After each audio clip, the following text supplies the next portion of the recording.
Agora, pessoal, a ideia é que veio numa crescente de análise de circuitos voltados para o nosso segmento. Agora, a ideia é a gente linkar um pouco mais aí na prática do nosso dia a dia e aplicar um pouco melhor isso.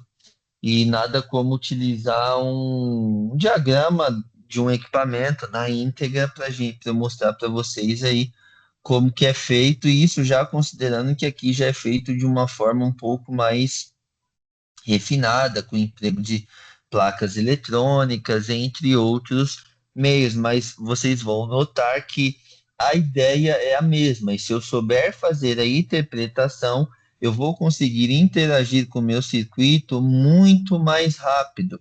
Eu vou conseguir fazer uma análise do que está acontecendo de forma muito mais rápida. Então vamos lá. Esse aqui é o diagrama elétrico, tá?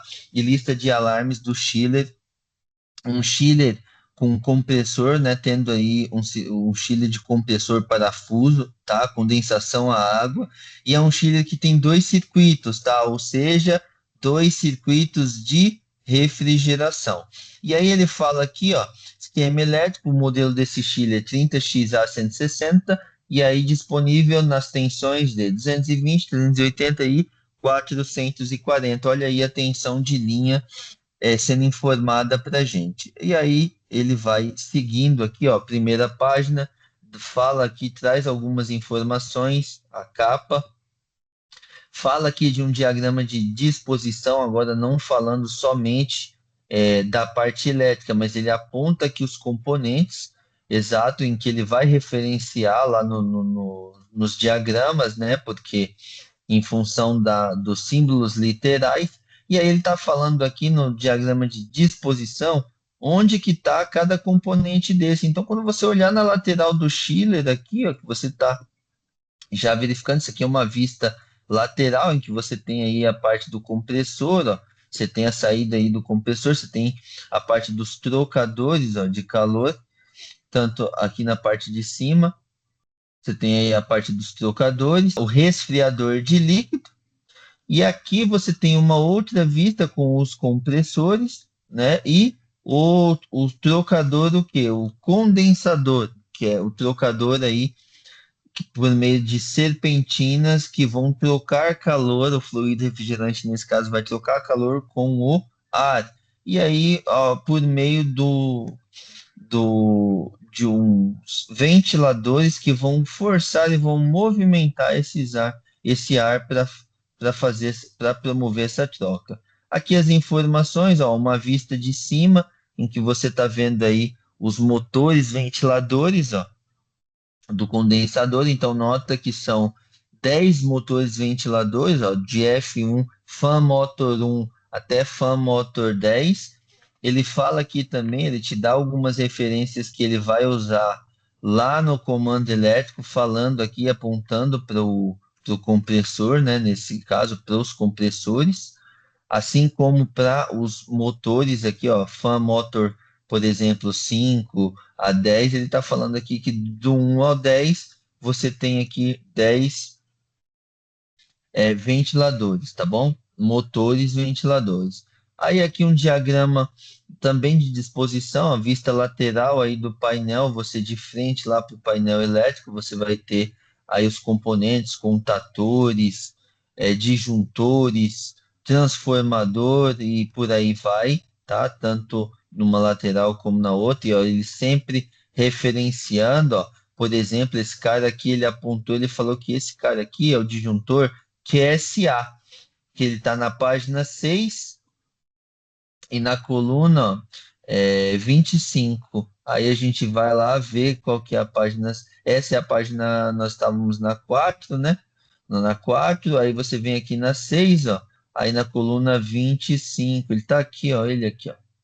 É esse cara aqui. E aí, ó, olha só, a gente vê que esse cara, ele vai alimentar, depois dele, ele é que vai alimentar, ó, duas partes aqui do circuito. Eu não sei ainda quais são, mas eu sei que ele está justamente mandando isso daí lá para a página 11 e na coluna 2, assim como lá para a página 7 na coluna 2. E aí, voltando mais um pouco aqui, a gente segue, ó. Aí ele já traz uma parte de referência que é o quê? A uma placa eletrônica, a quem ele vai chamar de A1. Aí eu não sei quem que é A1. Aí o que que eu vou fazer? Eu vou ir lá na parte da legenda. Eu vou olhar aqui na legenda que é uma página do próprio esquema elétrico. Aí eu só separei ela aqui para ficar mais fácil. Aí você vem aqui no A1, ó, placa de controle principal. Ou ele faz Basic Board. Então ele está falando então que A1, eu já sei que essa é a minha placa de controle principal. Aí, nesse momento aqui, ó, quando você olha aqui, ó, para o painel aqui de controle, olha só quando ele anota aqui, ó, A1. Aí ele anota para cá, ó. Então ele está falando que está dentro desse compartimento. Então, na vista frontal lá do Schiller, do painel, ele está te falando basicamente onde que está essa placa A1. E aí você consegue, por meio disso, ver aqui e tudo que está interligado e o que está interligado nessa placa. Então, nota aqui que você vai tendo os bornes que ele fala aqui, ó, ele chama esse borne J4, ele dá um nome J4 para ele, ele está me falando que esses bornes, pessoal, são bornes digital input, ou seja, são bornes de entradas digitais. Então ele está me falando que aqui vão ser bornes onde eu vou ter entradas do campo. O que que é uma entrada digital? É justamente um valor, uma condição lógica de 0 ou 1. Ou está ligado ou está desligado. Ou é sim ou é não. Tá bom? Então não tem meio termo. Aí você tem aqui ele conectando aqui aos contatos 33 e o 32, 33, e ele linka aqui a um contato que pode estar vindo justamente a chave de controle remoto, pode estar vindo de um controlador, né, lá da automação, que vai falar aqui que vai controlar esse cara, né? Porque ele fala aqui a chave de controle on-off. Aí depois ele me vem e fala de set point, mesmo esquema para ajuste de set point, limite de demanda. Justamente eu posso traçar aí e avisar para o Chile que eu estou com um consumo de demanda muito alto no prédio, até para ele reduzir uma capacidade, se for o caso, conforme o ajuste. Ó, a chave de controle, ó, do cliente, ainda falando aí de entradas e dispositivos de entradas. Aí a gente segue para o J3, que é esse já é um conector de digital output, ou seja, saídas digitais. Agora é o Schiller que está mandando sinal. Aí quando você vê aqui, a placa do Schiller está mandando um sinal aqui, ó, alarme de segurança no 30 e no 31. E aí ele também te fala, então em caso de alguma questão de alarme, o Schiller ele pode ligar, né, um alarme sonoro ou mandar algum sinal para um controlador falar que está com algum problema. E não só um, né? Como aí tem também uma parte de alerta. Ah, não é um alarme, mas é um alerta. Pô, vem alguém aqui, dá uma olhada o que está acontecendo. E aí você tem um limite aí que você pode interligar, que ele já te fala.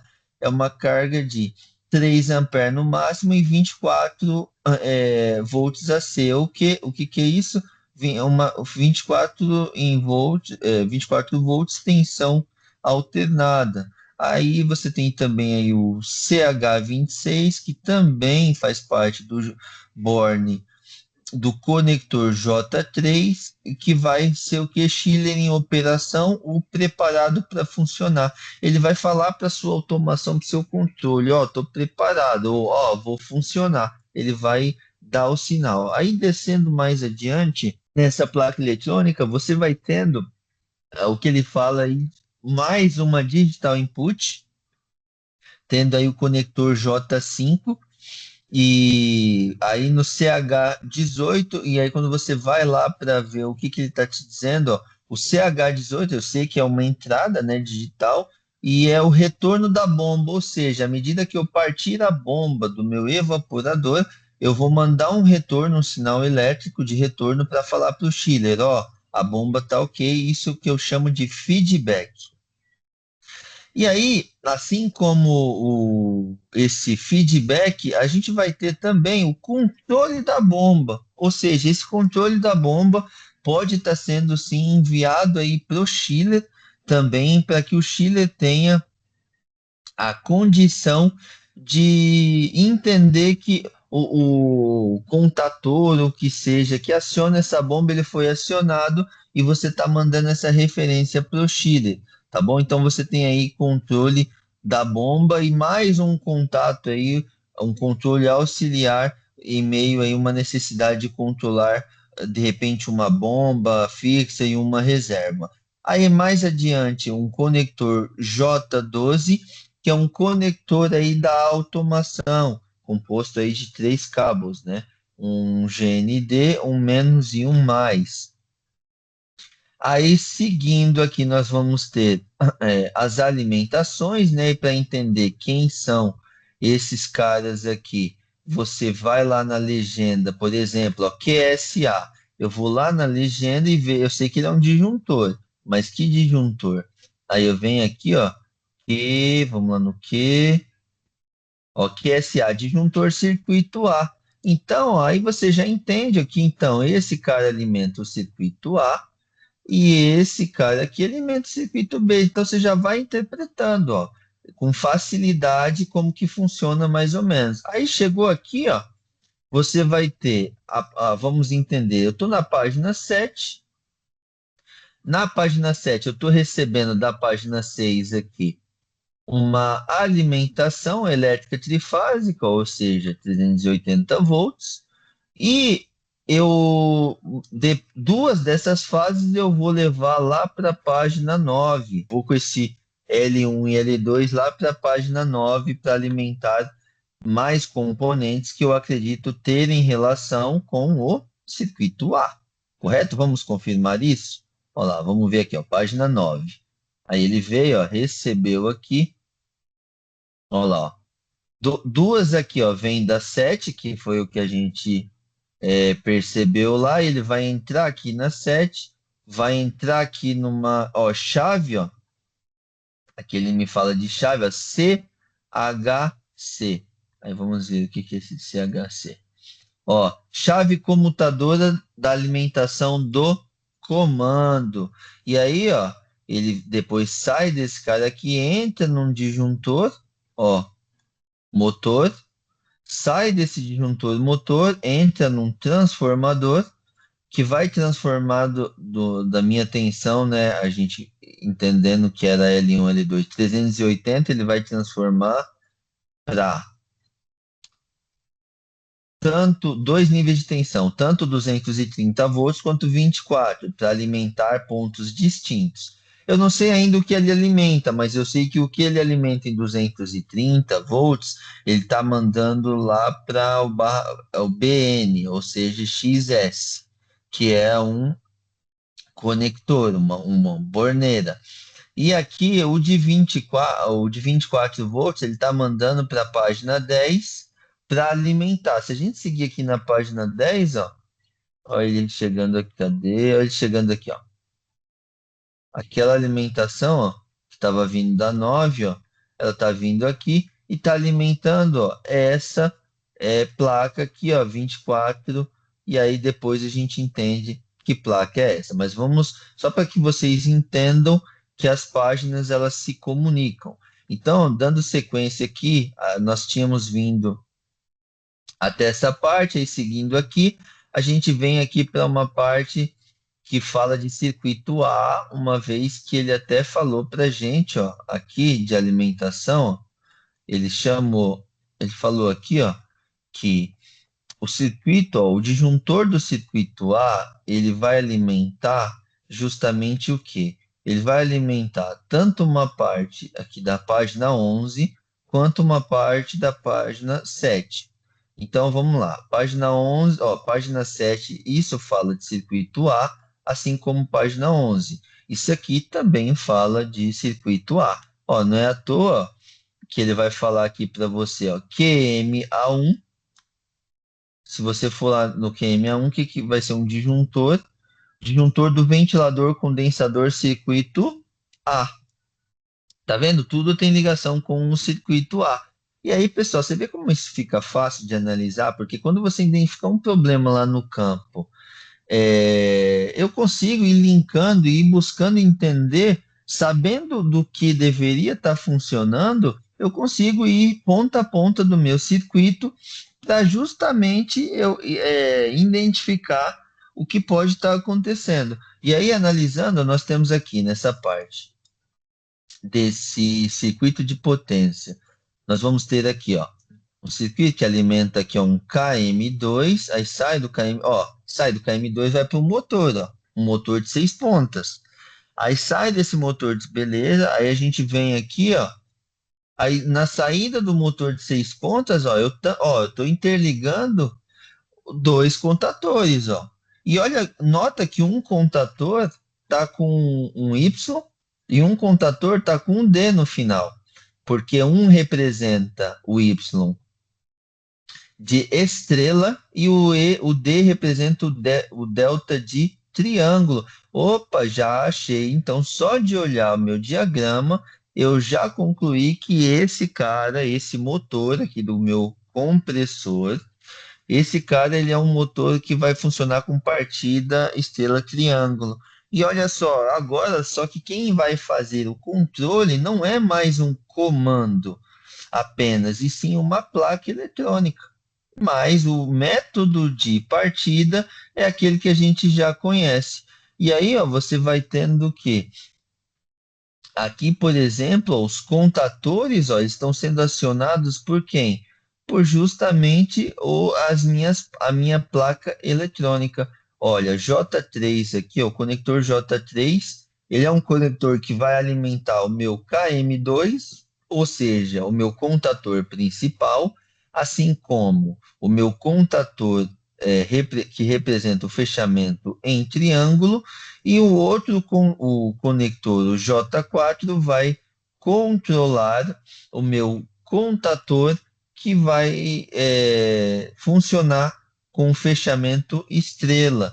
E aí um intertravado com o outro, tá vendo? Porque aqui não tem como funcionar, uma vez que eu estou com o contato do contator delta está em série com o acionamento do contator triângulo, sendo assim, estrela, desculpa, sendo assim, ele vai abrir no momento do acionamento, não impedindo com que você tenha o acionamento dos dois contatores. Então, primeiro eu vou entrar com o contator KM2 junto com o contator KM2Y, e aí então eu vou ter um fechamento estrela. Após um tempo determinado, e agora é a placa quem define, ela vai comutar, ela vai tirar o contator do fechamento estrela e colocar o contator do fechamento triângulo. Assim partindo então o motor compressor do circuito A.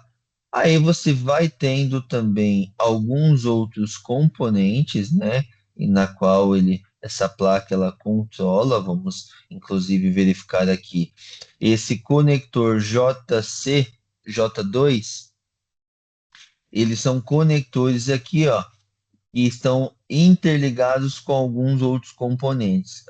Inicialmente aqui falando de CH12, aqui no 10, você tem o conector 10 aqui de J2, você vai ter o contator K72. Aí vamos lá na legenda e vamos ver o que o K72 é o contator resistência Carter circuito B. Então ele está circuito KM, contator compressor circuito B. Então ele está me falando que esse cara aqui, ele é o contator da resistência, ó. Ele está falando aqui, ó. Contator de resistência do cárter do circuito B, ou seja, do compressor B. Logo, porque nós estamos na folha 8 agora, que trata sobre o circuito B. A nós estávamos numa análise aqui, ó, inicialmente do circuito 1 na folha 7, que realmente fala do circuito B. Do circuito A.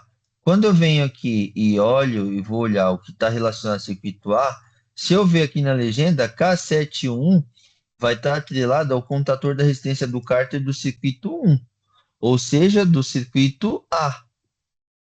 É, o circuito A. Então, o que faz sentido? Você olha que tudo é muito bem separado. Como eu tenho diferentes componentes, eu organizo tudo de uma forma que fique mais fácil de fazer esse controle.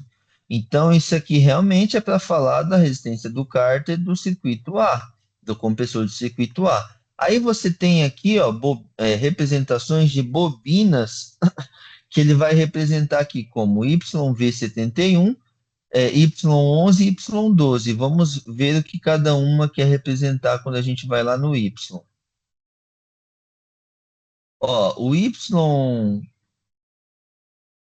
e Y12 são válvulas de controle de capacidade de circuito A, válvula de controle de capacidade de circuito A. E a válvula Y71, válvula de óleo circuito A. Então, olha só, uma válvula vai ser para controle de óleo, porque o que acontece, pessoal? No compressor parafuso, nós temos uma questão muito delicada, que é uma questão de controle de óleo, porque o óleo, além de ser um componente que funciona ali para lubrificação, ele também funciona como um componente para vedação. Ou seja, nós precisamos controlar isso muito bem, porque nós utilizamos isso para vedar na parte lá em que nós temos a interação dos fusos, lá que compõem ali o processo de compressão ali do compressor parafuso. E aí nós precisamos de uma bobina que ela vai justamente fazer o controle desse óleo, permitindo em função de diferencial de pressão. Então ele vai conduzindo esse óleo em função de diferencial de pressão, de forma a movimentar ele por meio aí do sistema mecânico do compressor. E as bobinas Y11 e Y12, esse é o tipo de compressor que ele nos permite a variação de carga, ou seja, por meio da alteração do volume de compressão. Então, por meio desse acionamento dessas bobinas, ele vai alterar o volume de compressão, ou seja, a vazão de compressão que o compressor está comprimindo, logo carregando ou descarregando o compressor em função de aumentar ou diminuir o volume ali da câmara de compressão, tá bom? Então é para isso que serve esses caras. Assim como nós temos aqui também, ó, BP81. E aí, quando nós vamos lá, que é alimentado por 3 cabos aqui, e aí, quando nós vamos lá na legenda, verificar, mas o que é BP1? Vamos lá, vamos olhar. Ó, o BP1, ele é o transdutor de pressão de descarga do circuito A. Então, qual que é a função desse cara aqui, pessoal? Esse cara aqui, ele vai dar uma condição da placa e entender o quê? Qual que é a pressão aqui no caso, ó, de descarga, ó, pressão de descarga do meu circuito 1. Então, como ele faz isso? Esse transdutor, ele funciona convertendo, ele converte uma grandeza física, no caso a pressão, num sinal elétrico de retorno. Ou seja, à medida, ele é alimentado individualmente aí aqui com 5 volts, e em função da pressão que ele vai sentindo ali no meu sistema, ele vai dando um feedback para a placa proporcional. Quanto maior a pressão, maior vai sendo o sinal proporcionalmente. Aí vai de 0 a 5 volts. Aí a placa, entendendo isso, ela sabe mais ou menos qual que está sendo a pressão para ela manter isso controlado. E aí se ela está falando de descarga, ele vai controlando a pressão de descarga, e aí com isso ele vai controlando a quantidade de ventiladores, por exemplo. Isso dá condição, sabendo a pressão de descarga, de eu controlar a quantidade de ventiladores que eu vou acionar em determinado momento, porque se eu sei que a pressão de descarga é a mesma pressão de condensação, eu vou chamar ventiladores, eu vou controlar ventiladores mais ou menos em função de manter sempre essa pressão dentro de um limite. Aí nota que aqui nós temos também um outro componente que nós chamados aqui de SL71.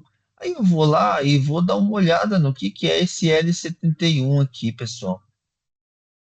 Ó, SL71, detector nível de óleo do circuito A. Então, esse cara é composto de dois fios, se ele detectar que o nível de óleo ele está no nível prejudicial ou um nível de risco que possa trazer algum risco para o meu compressor, eu vou desligar esse cara, eu vou abrir esse cara e vou mandar informação para a placa para ela tomar uma determinada ação, tá bom? E assim a gente vai avançando, vai indo para as demais páginas, né? Nós temos dois circuitos, sempre lembrando que o que você vai ter para um circuito, você também vai ter para o outro.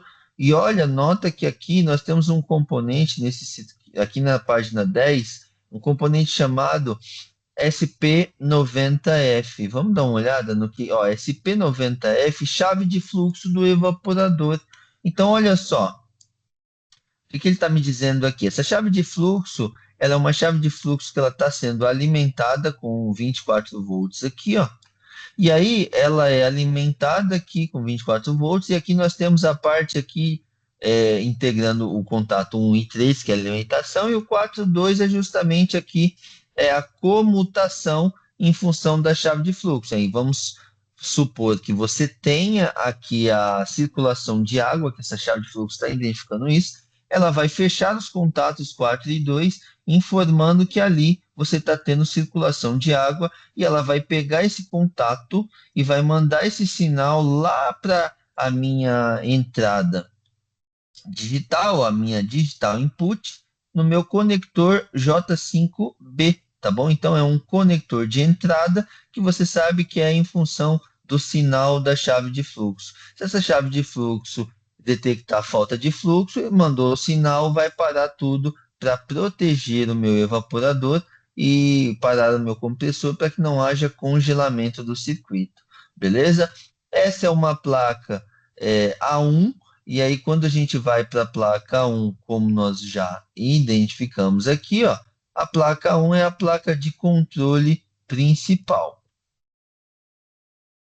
Aí, aqui nós temos a placa, ó, dos ventiladores, ó, que vai controlar os ventiladores, porque nota, se eu estou monitorando a pressão por meio de um transdutor e envio esse sinal para uma placa, essa placa precisa conseguir se comunicar de alguma forma com os meus motores ventiladores. Então, o que ela vai fazer? Ela, por meio de uma outra placa, ela vai comunicar com uma outra placa, agora chamada de A11, que é a placa de controle dos ventiladores do circuito A, e agora eu vou acionar os ventiladores de acordo com a minha pressão, né, e temperatura de condensação, chamando aí então mais ou menos ventiladores. E nota que, ó, quantos ventiladores são responsáveis pela troca de calor ali com o ar no circuito A?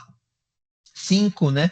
Faz sentido, é metade. Nós temos dois circuitos nesse estilo. Metade dos ventiladores lá, como nós vimos, eram, né, 10 ventiladores. Então, metade disso vai ser dedicado para o circuito A e a metade disso vai ser dedicada para o circuito B. Ó. Se você vê as placas aqui, uma placa A21 vai ser, por consequência, uma placa de controle dos ventiladores do circuito B.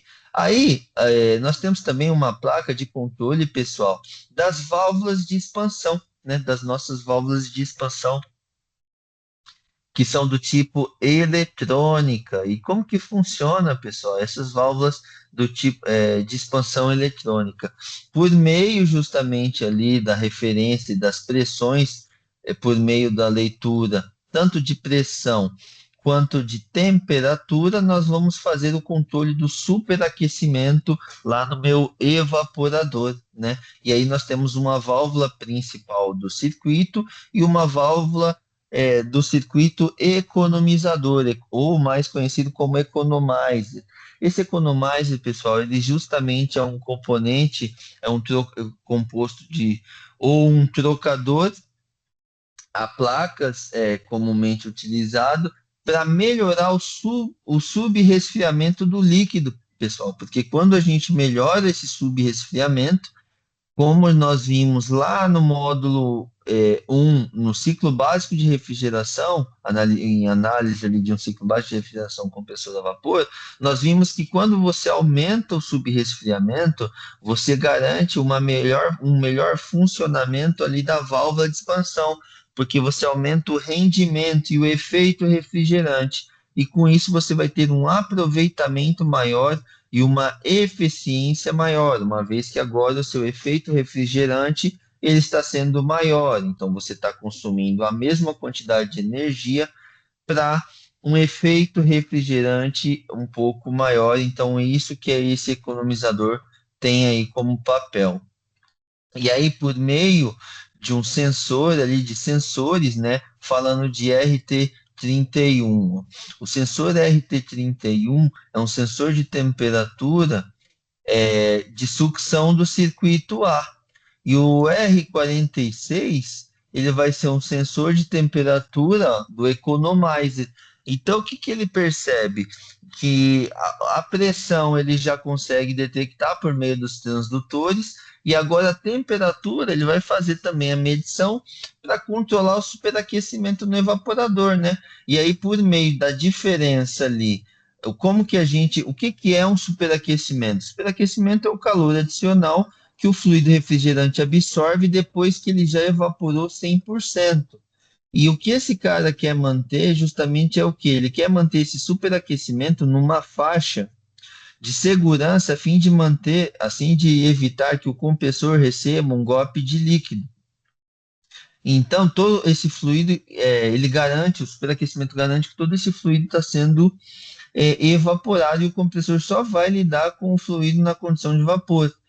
E para isso ele precisa monitorar justamente o que? Como que ele mede isso? Ele mede pela diferença de temperatura da sucção, que ele está medindo com esse sensor aí RT31, e aí da diferença da temperatura de saturação, que é o que? É a pressão de evaporação convertida em temperatura por meio do transdutor. O transdutor vai fazer isso e ele vai fazer o que uma régua de Born, uma régua de um aplicativo de pressão e temperatura faz, por exemplo, que a gente utiliza lá no celular com o aplicativo da Danfoss. Então, e aí quando ele controla essa diferença, ele monitora essa diferença, e aí ele vai injetar mais ou menos fluido refrigerante no meu evaporador por meio da válvula de expansão eletrônica, que possui de um motor de passo, alimentado aí, ó, nota que ele está falando aqui um motor, ó, só que com uma onda, ele não traz uma onda senoidal, ele traz uma onda quadrada. Por quê? Esse controle de abertura vai ser feito por meio desses 4 fios aqui. E aí você vai tendo o acionamento desse motor de passo para abrir mais ou menos a válvula de expansão, né? O orifício da válvula de expansão eletrônica, injetando mais ou menos fluido no nosso evaporador. Pessoal, isso aí era uma forma mais também de estar dando para vocês uma explanação, tá? Aqui você vai tendo, ó, no mesmo diagrama a legenda certinho, e aqui já no mesmo arquivo ó, você vai ter o alarme de falhas. Então nota que com esse equipamento aqui, entendendo como um circuito de refrigeração funciona, você consegue desenvolver mesmo que você nunca tenha tido nenhuma interação com esse chiller na vida diretamente com o chiller da Carrier 30XA ou 30XW, que seja nessas versões, nesses modelos. Pessoal, gostaria de encerrar aí, agradeço a todos aí pelo encontro e até a próxima aula então.